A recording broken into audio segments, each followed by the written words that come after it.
La Voz Universal TV presenta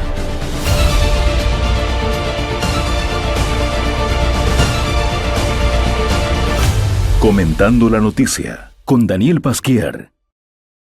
Estamos empezando un nuevo año y con esto también renovamos el compromiso de mantener Comentando la Noticia a lo largo del 2025. Ha sido un periodo un poco largo de pensamiento, meditación, preparación. Esperemos que los cambios que estamos incorporando hagan el programa más atractivo, más a gusto de ustedes, pero que mantenga siempre el interés de los temas. Vamos a aprovechar que el día pasado mañana, el miércoles, empiezan oficialmente las inscripciones de los estudiantes a los colegios y etcétera. Todo lo que conlleva el calendario escolar. Esto nos tiene que llevar un poquito a repasar las cosas fundamentales, básicas, sobre el tema, la motivación, por qué quieren los padres que sus hijos vayan a un colegio, que estudien, que aprendan, etc. Pero también otros condicionamientos, otros puntos que debería de tocarse y de tenerse en cuenta para no ser rutinaria el ir, ponerse en una cola en un colegio fiscal y bueno, los que no tenían la plaza asegurada por haber cambiado de domicilio o lo que sea, pues hacer un acto un poquito mecánico de llevar los papeles y el nombre del chico, etcétera, e inscribirlo. En los colegios privados las colas no son tanto como en los públicos, porque además los padres tienen que pensar muy seriamente las condiciones del colegio que quieren para la educación que buscan de sus hijos. No es meterlo en cualquier lugar. No todos los colegios son iguales. Y obviamente un colegio tiene una idea de cómo enseñar, de cómo practicar la docencia, pero también tiene unos objetivos, unos fines. Eso lo tiene que pensar el padre para que después, bueno, caminen juntos las familias con los colegios para poder hacer más eficaz la educación de los niños. Esto es fundamental porque así como los padres solos no pueden educar completamente, íntegramente, eficazmente a sus hijos, porque no es cuestión de amor, de cariño, no, es que hay que tener conocimiento, hay que tener metodología, hay que dedicarle tiempo, hay que regular el tiempo según las materias, los temas, pero así también el colegio no puede hacer nada sin el complemento de la familia. Es muy perjudicial la idea de que metiéndolo a un buen colegio, entre comillas, es suficiente para que el niño salga bien. Los padres tienen que acompañar el esfuerzo de los colegios. No es una cosa menor la que estoy comentando.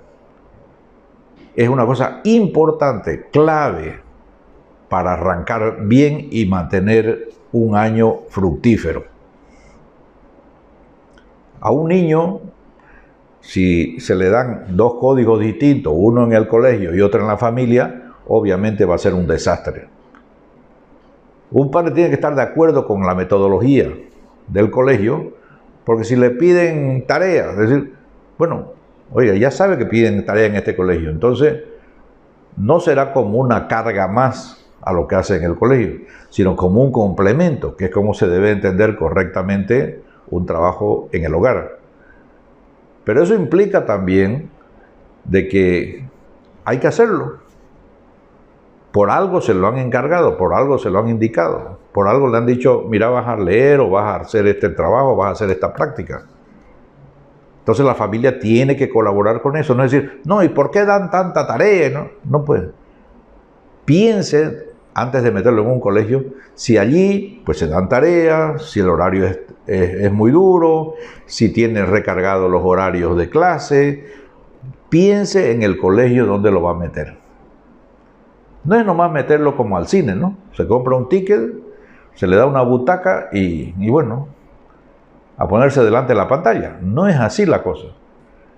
Tiene que haber una complementación permanente entre familia y colegio para hacer más eficaz, más fructífera la labor de educar y de enseñar. Es muy importante el tema de conocimiento, de entrenamientos, etcétera, distintos que se da en el colegio. Pero hay mucho más aparte de conocimiento, de transmisión de conocimiento. Es muy importante y cada vez se enfatiza más la apreciación de las capacidades blandas. Es decir, cómo manejan sus emociones, cómo controlan la relación con los compañeros, cómo convive con esos amigos, cómo reconoce o distingue entre gente que le cae mejor que otra. Eso tiene que ser natural. Se dice clásicamente que no todos somos monedita de oro. Es decir, yo, niño, en un colegio, no tengo por qué caerle bien a todos. Puede que a algunos no les caiga bien. Igual que otros compañeros, pues no le caen bien o no me caen bien a mí como alumno de ese colegio. Volvemos al tema de la familia. La familia tiene que entender que va a un colegio a varias cosas, no solamente a aprender, a recibir conocimiento. Fundamentalmente va a aprender a convivir. Fundamentalmente va a ir a recibir las bases para ser un ciudadano, una persona de sociedad, una persona que tiene un aspecto social sumamente importante en la vida, en la cual va a estar activo, va a estar, por supuesto, recibiendo las decisiones de otros, las consecuencias de las decisiones de otros, pero también él va a influir, se espera que positivamente, al desarrollo de esa sociedad. Esto, en resumen, podríamos decir, hay que saber que en el colegio cada vez más hay que hacer énfasis, hay que subrayar el tema de los valores. Si usted no está de acuerdo con la línea general de un colegio, pues piénselo mucho. No vaya a ser que a la semana, que aquí exigen esto, que aquí repiten esto, que aquí le están diciendo esto. Tiene que tener un conocimiento básico de qué es lo que se transmite en ese colegio. No es lo mismo un colegio confesional, religioso, de una iglesia o de otra, que un colegio laico. Es decir, este tema no lo toca, lo respeta, pero obviamente que alguna línea tendrá. No hay que, repito, dejar las cosas para el último día del año donde dice, yo no sabía esto. Bueno, el momento de enterarse es el primer día. ¿Cómo se enseña tal cosa? ¿De qué le hablan en moral? ¿De qué le hablan cuando hablan de economía? ¿De qué le hablan cuando hablan de política? ¿De qué le hablan cuando están desarrollando los conceptos básicos de sociedad? ¿Qué es, en definitiva, lo que va a tratar el colegio? En definitiva, va a tratar de que los chicos se adapten a vivir en sociedad y obviamente con una dosis de tolerancia muy grande, porque no todos somos iguales. No es solamente que unos somos gordos y otros son delgaditos, que unos son bonitos y otros son, pues, o somos menos bonitos, voy a decir. No, sino que hay, pues, capacidades mayores intelectuales en unos y hay capacidades menores en otros. Hay más facilidades en unas materias y hay más dificultades en otras. La habilidad, la experiencia de los profesores estará en desarrollar personalmente la manera de llegar a cada uno de esos chicos. Que repito, son distintos, son diferentes, son desiguales. Es algo que no nos gusta oírlo, pero es que somos desiguales. Desde el momento en que nacemos, uno con 3 kilos 800 y otro con 2 300, pues somos distintos.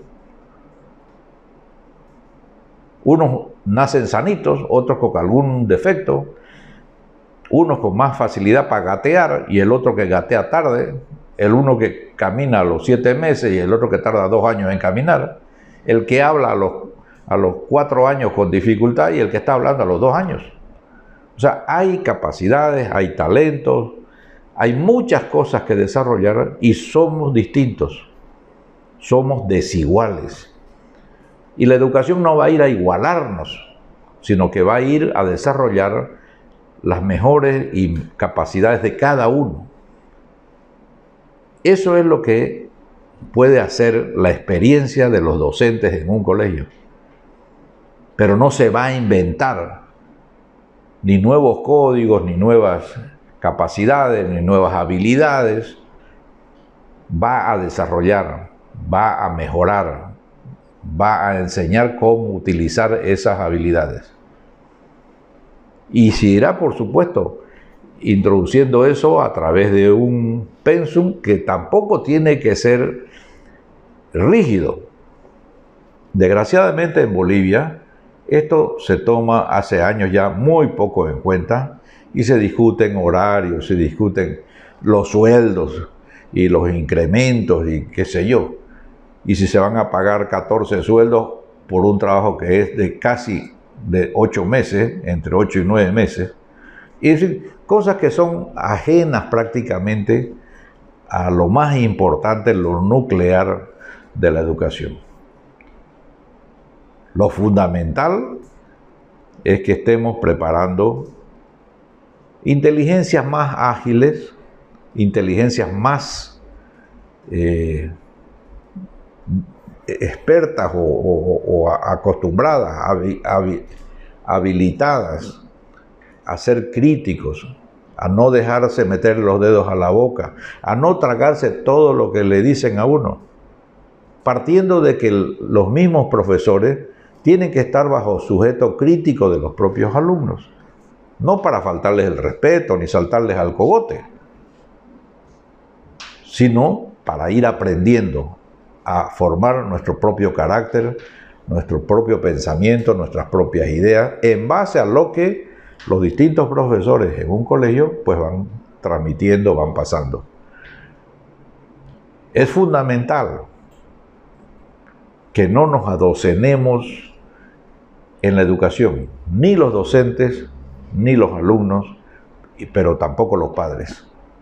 Es decir, hay que tener una mentalidad flexible y muy esperanzada en que vamos a hacerlo mejor.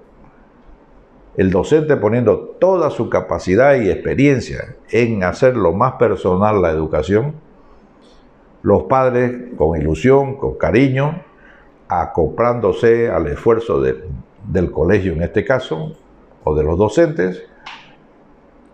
Y yo diría, es fundamental nunca contradecir las cosas. Preguntar, ¿por qué se indicó tal cosa? ¿Por qué se dijo tal cosa? Estupendo, eso sí. Pero no es decir, al niño se le dijo que haga esto y yo le digo que no lo haga. Se le explicó una cosa de una manera y yo vengo en la casa y le digo que no, eso no es así, es de otra manera. Tienen que complementarse los esfuerzos, tienen que complementarse las familias con los colegios. Esto es por el bien de la educación de los chicos. No es para sacar ventajas de ninguno, ni de la familia, ni de los colegios. Es por el bien de la educación de esos chicos. Porque por algo van a ir a aprender, van a ir a conocer, van a ir a oír, y van a oír distintas versiones. Y tiene que haber la confianza suficiente, repito, de las familias con el colegio, como también del colegio con las familias, para que se haga un trabajo conjunto. Podríamos estar repitiendo muchísimas cosas que dicen los técnicos, los teóricos de la educación, de congresos y de reuniones súper activas y súper especializadas, pero no se trata de eso. Agarremos lo medular, lo más sencillo, lo fundamental de la relación entre padres y colegios, colegios y padres, y haremos el mayor bien posible en cada niño. Vamos a seguir con este tema. Seguimos con el tema de la educación que arranca formalmente con las inscripciones el día miércoles, dentro de 2 días. Y aquí quisiera hacer hincapié en algo que es un poquito más teórico, porque a veces esperamos ya que lo que se va a decir en el colegio pues sea más o menos como nos lo dijeron o nos lo explicaron a nosotros cuando teníamos 20, 30 años menos, o 50. La educación fundamentalmente prepara a la persona para futuro. De nada sirve que nos estemos sentados en un pupitre y peque nos remachen todo el tiempo de cuando se inventó la rueda, y si la rueda redonda, la rueda cuadrada, qué sé yo. La educación fundamentalmente nos prepara para el futuro. Y la característica del futuro actualmente no es como antes, que se daba casi por seguro. ¿Qué diferencia había entre el siglo XVIII y el siglo VIII y el siglo IX? A veces 4 o 5 siglos en que casi podríamos decir no pasaba nada. Las sociedades no cambiaban, las tecnologías no cambiaban. El progreso era prácticamente una teoría, si es que había alguna teoría. Evidentemente las cosas han cambiado.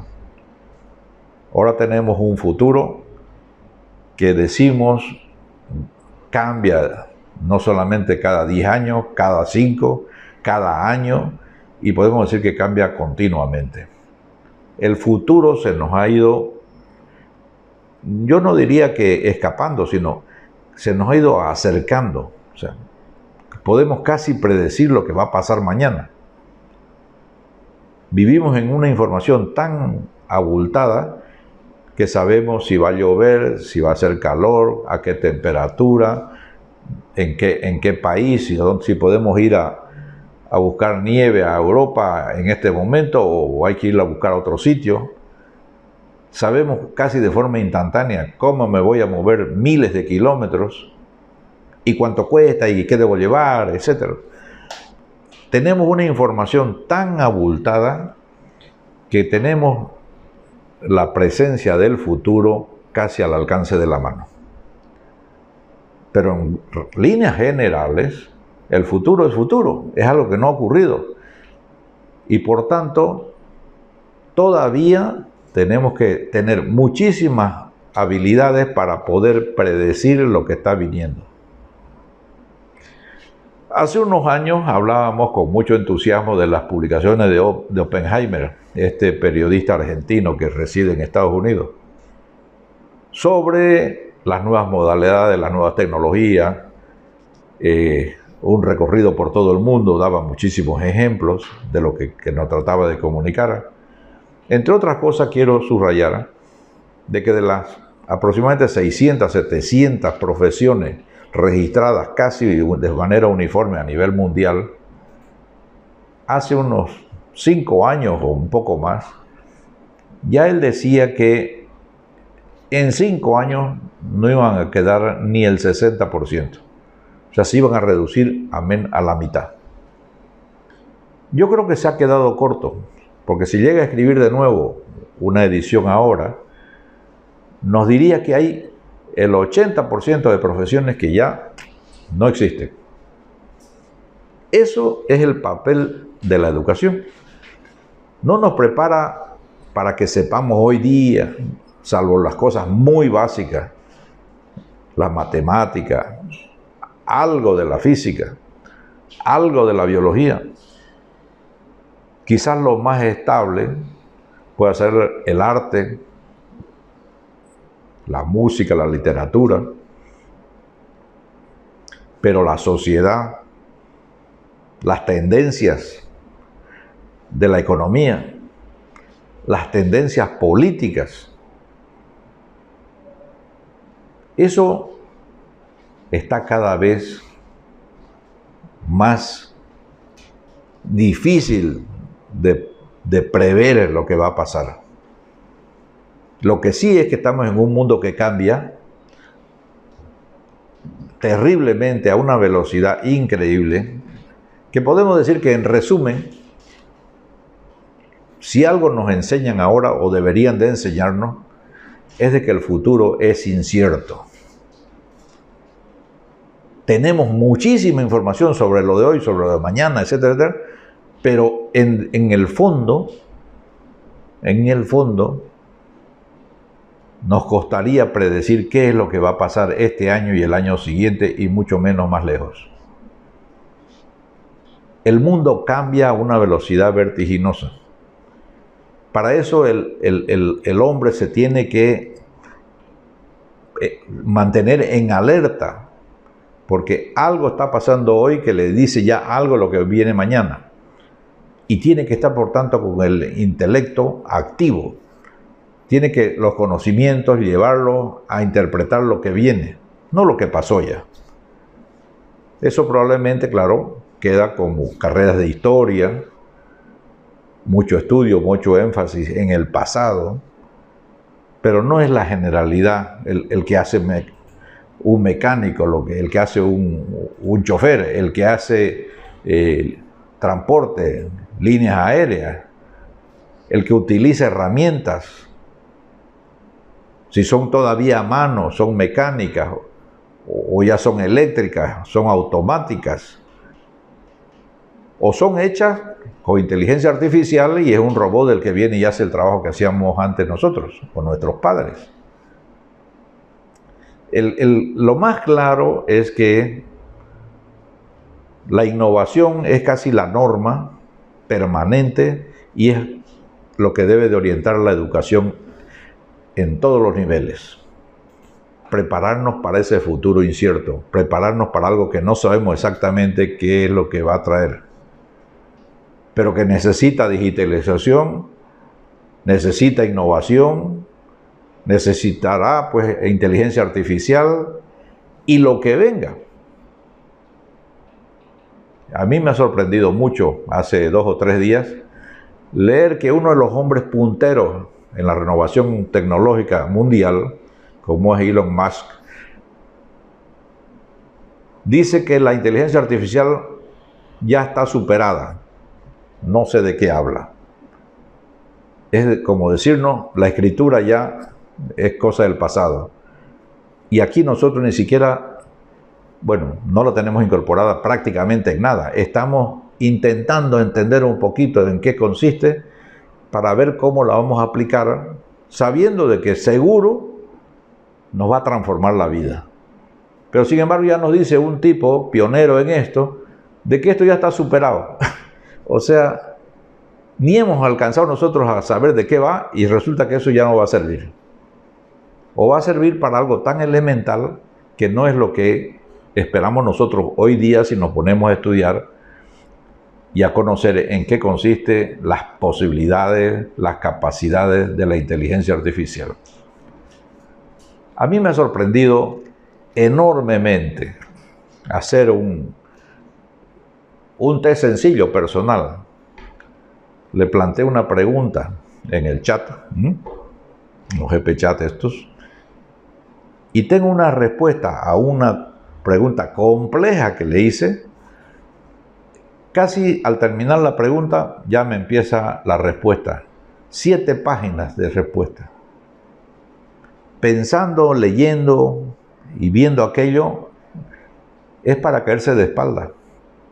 Porque es lo mismo que me hubiera dicho a una persona que yo contrato como un asesor, probablemente en 2 o 3 meses, y que me costaría un montón de plata.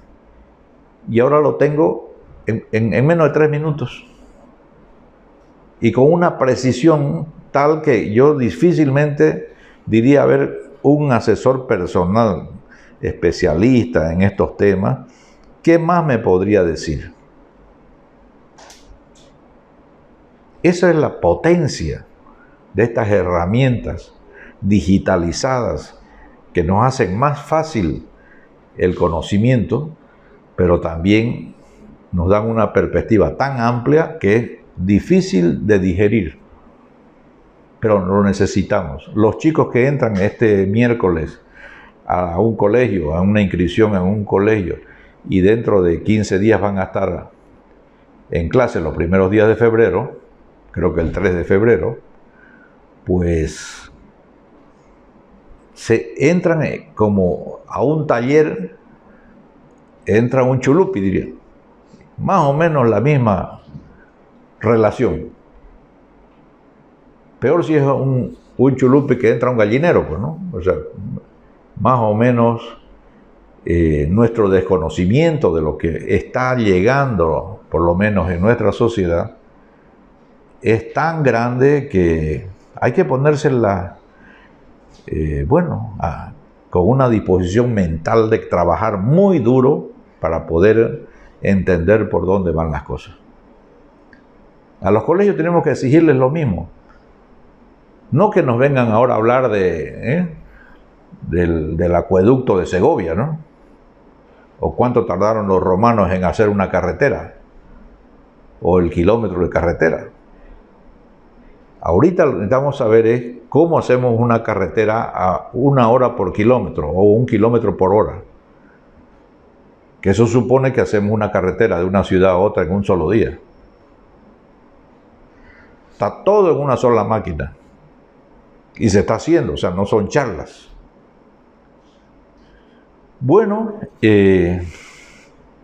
yo quisiera, para ubicar un poquito más y finalizar con este primer programa de Comentando la Noticia, desear la mejor de las decisiones a los padres, exigir a los colegios que se pongan al día para una educación que ya no es del siglo, ni siquiera, ya no podemos hablar del siglo XIX, del siglo XX, no, es año a año, y a lo mejor de un día para otro tenemos novedades grandes, importantes, grandes. Entonces, tenemos para Bolivia unas cosas que van en desmedro de la calidad. No queremos compararnos con nadie, no queremos que nadie nos evalúe, nos hemos cerrado a las pruebas PISA, que son esas internacionales, donde todo el mundo confía en que lo que le están investigando y diciendo, pues es para su bien, no es para su mal. Qué mejor que le digan, mire, usted está muy bien en matemáticas, están yendo tal, sus colegios están bien orientados, la enseñanza en Bolivia. Y que le digan, mire, en literatura van muy mal, en lenguaje van muy mal, no entienden lo que leen. Esto que estoy así diciéndolo de forma rápida, en realidad son los resultados que hay a nivel latinoamericano y a nivel de Bolivia. Si en países como Argentina 7 chicos no entienden lo que leen, pues la cosa está muy mal. ¿Cómo estaremos en Bolivia? Donde ni siquiera queremos que nos evalúen. Y hace rato que no nos evalúa nadie. Y vivimos de un discurso propio, engañoso, mentiroso, de que todos son, ángeles y arcángeles, ¿no? Cuando sabemos todo lo que hay a nivel social, a nivel político, a nivel económico, que nos dicen claramente que estamos viviendo un mundo muy distinto de lo que nos pintan. La mejor de los desarrollos para la enseñanza a Bolivia, desear un lindo día, un lindo año para todos. Y ojalá, es lo principal, lo más importante quizás que tenemos a nivel de sociedad, como arma, como instrumento para superar las deficiencias que tenemos de todo orden. Así que hasta mañana, otro Comentando la Noticia. Muchas gracias. Comentando la Noticia con Daniel Pasquier.